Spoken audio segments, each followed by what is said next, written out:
Hello everybody and welcome back to Screen Stars. I'm here today to bring you the review for the 2018 comedy movie Super Troopers 2. Now then, you may well have seen recently on the channel I did a classic film review for Super Troopers, and I also did a review for Beerfest. And in those reviews I explained that I am a really big fan of these guys' comedy. I don't know why, but it just speaks to me, these guys' comedy. I find it really, really funny. So I've been really deeply looking forward to this movies. I get that their comedy isn't for everybody. It is very juvenile in a lot of ways, and I don't think it always works brilliantly, like Club Dread, even though I don't hate that film. But Super Troopers, the first film, I just think is absolutely hilarious, and I can't watch that film without crying with laughter most of the time. It's just juvenile fun. So I was absolutely delighted when Super Troopers 2 was announced, and we've had to wait a little bit in the UK before we'd be able to watch this one. I've finally been able to watch it now, and I have to say, after watching it, guys, while I don't think it's anything as good as the first one, which is par for the course for a lot of sequels these days, I do think this is at times very, very funny. And a passable sequel that is respectful to the first. But I've seen a lot of poor reviews for this film, and I would say to somebody, if you don't like the Broken Lizard films, if you didn't enjoy the first Super Troopers, if you don't like their style of humour, you are going to hate this movie. You are not going to like it. So I find it hard for people who aren't fans of this kind of comedy and this style of movie to actually give it a good review, because they're not going to like it.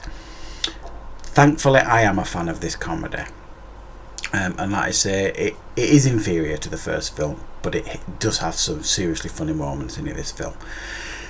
And what this film focuses on is, again, the whole crew, the Broken Lizard crew from the first Super Troopers. It's set after the first film. They've lost the jobs as state troopers, and essentially they get the jobs back pretty quickly, because there's like a border dispute between Canada and the US, and it's discovered that there's this area that was previously Canada, but is actually, when they reevaluate the maps, is actually American soil. So they are sent to set up this highway patrol unit as American police, and it's going to be handed over to them by these Canadian Mounties that, as you can imagine, don't like them very much, and neither do the locals, because they all consider themselves Canadians, not Americans. So they've got to try and build up rapport with all the locals, and while they're there, they notice or discover that there's like this smuggling operation going on with drugs and weapons, and they've got to try and break up this smuggling ring while they're there. That's the basic story that you have with this movie. You don't watch this movie for the story, and trust me, there's nothing special about this story. It's actually almost identical to the first film in a lot of ways, which you could either say is a good thing or a bad thing. They've kind of gone for the safer option here in the sequel. They've kind of rehashed a lot of the same stuff from the first film, and not taken a lot of risks, which you can see as a positive or a negative, and that's depending on your opinion when you watch it. But it doesn't change the fact that an awful lot of what they do in this film is very, very funny. I didn't think the opening was very strong.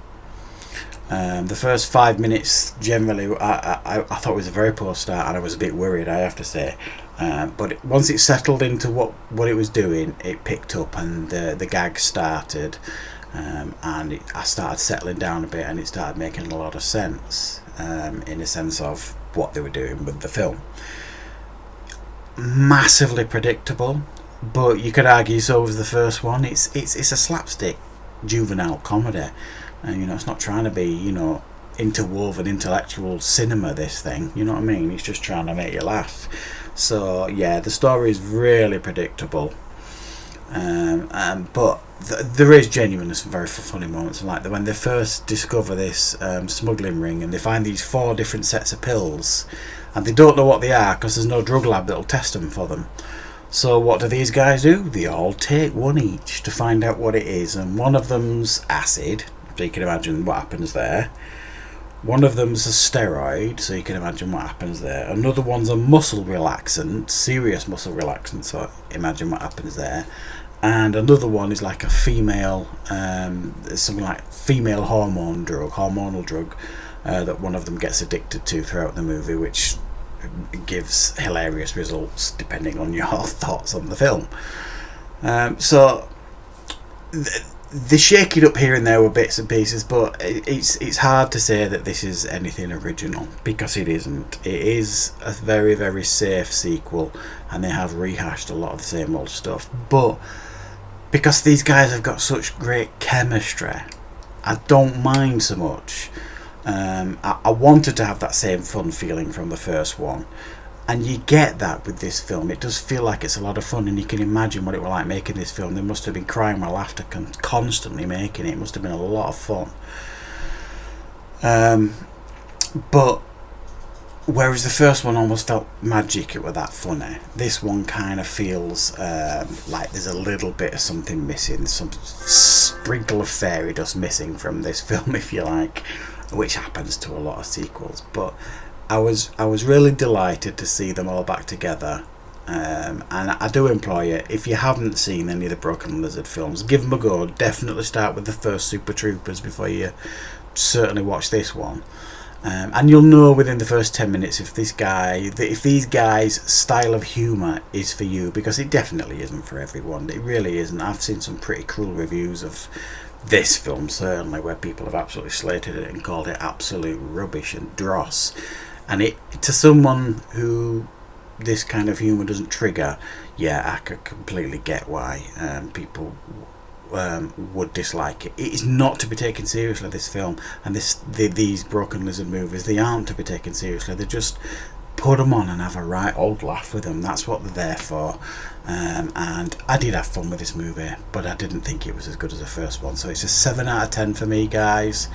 I'm glad they made it, and I look forward to more Broken Lizards films in the future. Thanks for watching, everybody.